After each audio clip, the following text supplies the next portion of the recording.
Yeah, so I've done one of these before with the dry aged beef. This is the first time we tried to do any dry aged pork. Thanks to my good friend, I was gifted some pork loins and thought this was the perfect opportunity to try. So this loin has been aging for the last week. For loin, it's not an extremely moist, fatty meat to start with, so the recommendation I've been reading is that you dry age it for 7 to 10 days, unlike a beef that you're going to dry age for 30, 45 and longer. So this is our attempt to trim it and feel this is like a little, just a little bit of toughness and pushback on this, unlike the beef where it's really just a total hard shell. This shell's a little more of a push, almost a kind of a hard rubber around it. So we're gonna go ahead and start trimming.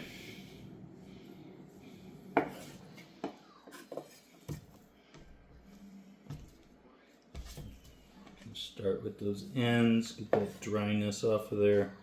Looks pretty good though.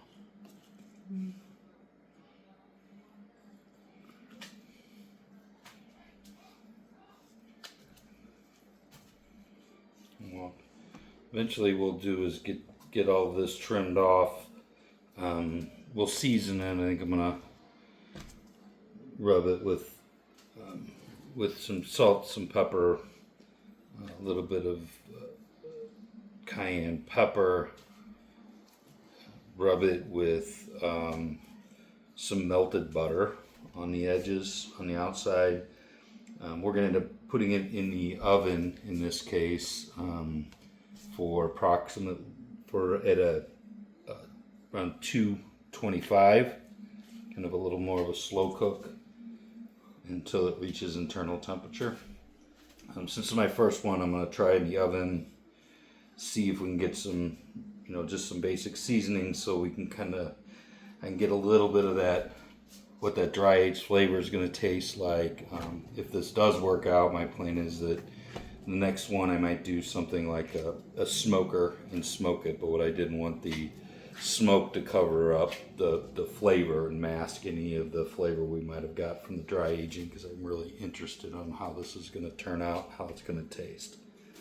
All right, we get this nice and trimmed out. You can see all this extra, and again, this is pretty hard rubbery coating here. There is some good fat inside. I'll trim a little bit more on that, and maybe use some of that fat in cooking later, but that's the trimmed off.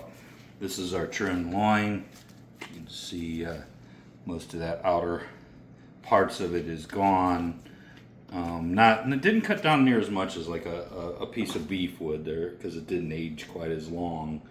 So I didn't have to trim off as much of its weight, but it certainly got trimmed pretty good here. But we'll see. It looks like it's okay. I don't see any signs of any kind of rot or molding or anything like that, so that's a very good sign. We'll get this thing seasoned up, and I've got the oven warming up, and we'll get this in the oven shortly. Now we've got our trimmed down pork loin. I'm going to season this up. I'm going to give it a little bit of pepper,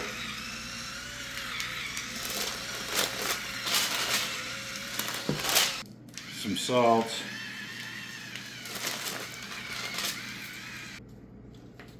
a little bit of cumin,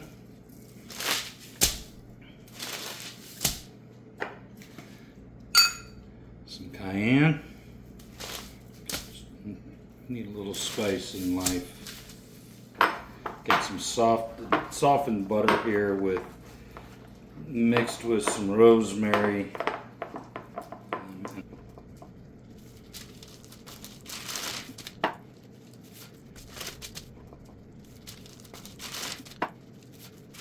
He's covered. I'm gonna go ahead and hit it with just a little more cayenne. I don't think I have enough spice in there. Give me a little flavor. And There we are. This is now ready to be put on the pan. Alright, we got a beer. For the tray here, for the moisture. I'll also, as I'm cooking this, when it gets closer to temperature, I will tent it and cover it. That should help seal some of that moisture in. So there, beer for that, beer for me. Okay, we're gonna put this in the oven. I'm not sure exactly how long this will take, so we'll see. I'll get the thermometer in there and keep a reading on it, and once it gets moved along, we'll come back. I'll have an idea of how long it took and share that and share the finished product. All right, well, in the meantime, we've pitted some cherries, diced them up, some peaches. I'm going to attempt to make kind of a dipping sauce for the pork for when it comes out. This is the first time I've done this, but the pitted and chopped cherries and peaches will go in with some brown sugar into the boiling water behind me. We'll thicken that up into a thick sauce, add a little bit of lemon for that citrus side, and we'll see how it goes. So if this comes out great, that is awesome. If not, we'll just eat the pork. So we'll see how it goes. By the way, for everybody who's watching, looking for measurements and instructions, exact instructions, I'm winging this one. I don't have a recipe for this. I don't have a measurement for this. This is just something we figure we'd give it a shot and see how it turns out. Okay, so this took roughly an hour and a half to get to 145 degrees. This is what our finished product looks like straight out of the oven. We'll cut it up here shortly once it's had a chance. I'm going to tent it and let it rest for about 10 to 15 minutes, and we'll cut it up and give it a shot, see what it's going to taste like. Here it is. This is nice and rested. I'm going to go ahead and slice a little bit off. Take a real taste. So my face says, ugh, you know it's not good, but we'll see.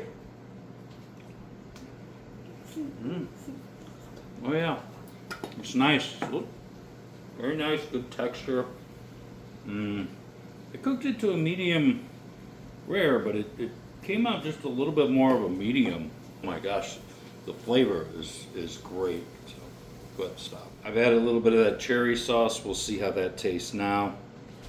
So that's, the cherry sauce has now been added. I'm gonna cut off a little piece, grab a taste, see how that tastes with that very sweet cherry and peach glaze.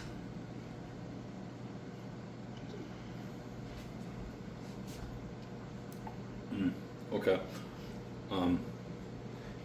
Bye guys. I'm gonna eat all of this. This is delicious.